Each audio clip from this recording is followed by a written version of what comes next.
Hello everyone! So today I'm going to explain why I still use this 11-year-old iPad, and I'm also going to show you what I use it for.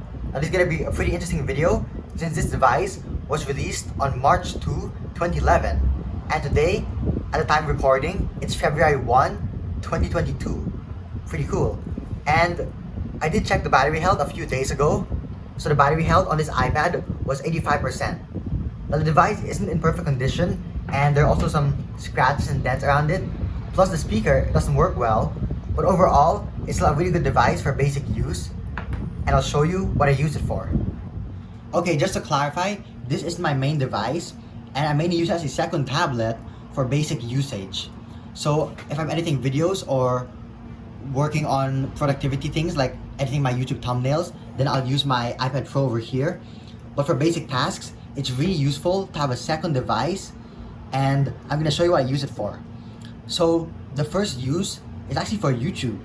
So when I'm writing down my YouTube scripts or reading my YouTube scripts, I use the Notes app on this iPad, and it's still really fast. Take a look at this, it doesn't lag.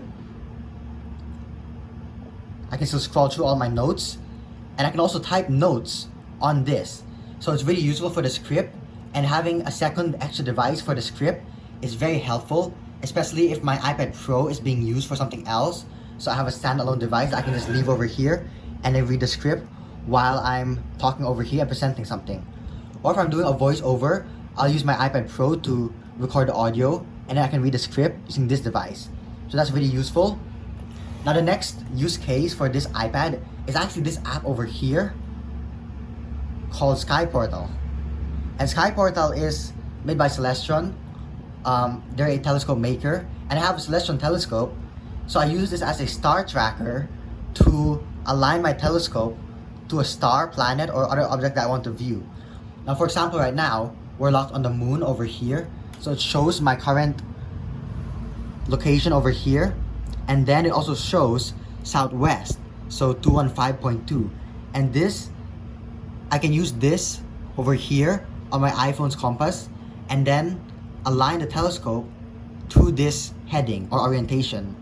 And then after I align it, I can use this to view and track the orbit. So if I go over here and press time, and let's say I forward it over here, then I can see where the moon position will be in, let's say, a few more minutes. Or I can even jump to a different day. So let's say 3 days from now, this is where the moon will be, and then I can easily track it from there. So the next use case for this iPad is a whiteboard. And I have this app over here. It's really simple, it's called Whiteboard. And self-explanatory, it's just a whiteboard. So let me show you what I mean. I can just draw something over here or write something down, and you can easily take notes, or if I'm making a video on something, I can easily write down an idea. Looks like my camera's not focusing. And then the next use case is the Photos app. So the Photos app works really well with iCloud Photos, even until now, 11 years later. And if I open my Photos app over here, it'll take a while to load. And then I scroll all the way down to the latest photos, you'll see that I have some videos over here. I actually took some videos earlier, and I'll be able to view them and edit them on this device. And that's pretty cool. So it took a bit, but now they're already loading in, so you can see we have some of the videos. And this is a review of these headphones over here. So for example, if I tap on this, then I can just play the video like this. And oh, also this video is upside down because the overhead camera is actually upside down. So I flipped the video in the editing. That's why it looks like that. But there we go, the video plays.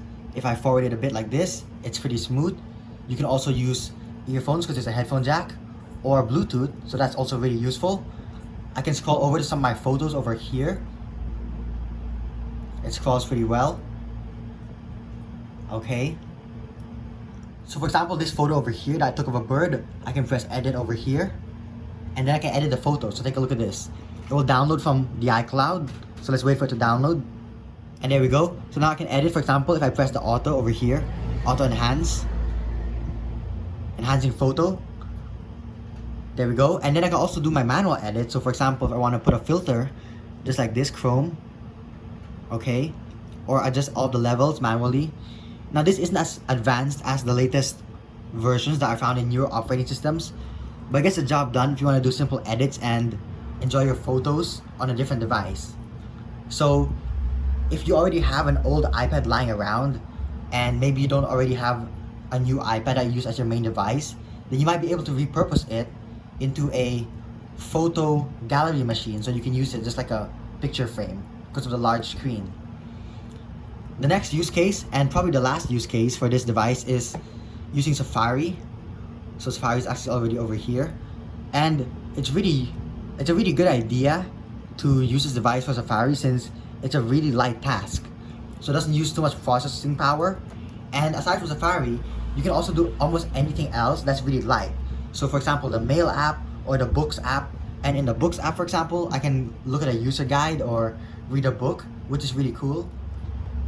But yeah, here's the iPhone user guide. I can scroll through like this, and I can read the user guide, and I can even customize it. For example, if I want the background to be black, like this, so it will make nighttime reading better. There we go. And that's pretty much all my use cases. Now this iPad also has a camera, but I wouldn't recommend using it. Here's the quality, just for fun. So let's see what it looks like. Yeah, so here's the camera quality of the iPad 2, and like take a look at this. Yeah, it's pretty blurry, and then there's also a selfie camera over here. So the selfie camera is not that good also, so it's not really the best camera experience. Now hopefully you enjoyed watching this video and found it useful. Hopefully it gave you an idea if you have an old device, just like an iPad 2, that you want to repurpose. Please like and subscribe for more, and as for the channel, feel free to leave a comment, question, or suggestion down below.